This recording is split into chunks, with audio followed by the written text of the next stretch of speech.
It is a unified effort in order to help each other get to the place that we need to be so that we all can live in what? Harmony. And that's why we're called the body of Christ, because the body has co-joining parts that works together and makes it where those parts, when they work together, it's like, all right, hey, arm, I can't do this without you.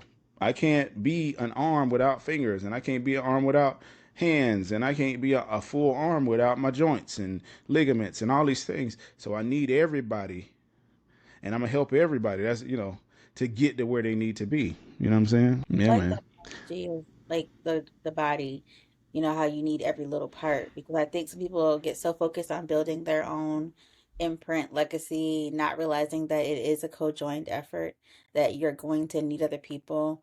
I work a lot with workforce development programs, like that's my lane, and we can't run without everybody. Like we have to have partners and resources and partnerships in order for us to run cohesively. And then there are people that can run by themselves and they do it well, but then who is it impacting?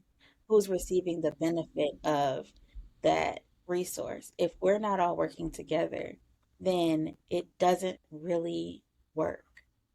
It just Mm-hmm. builds and doesn't build communities.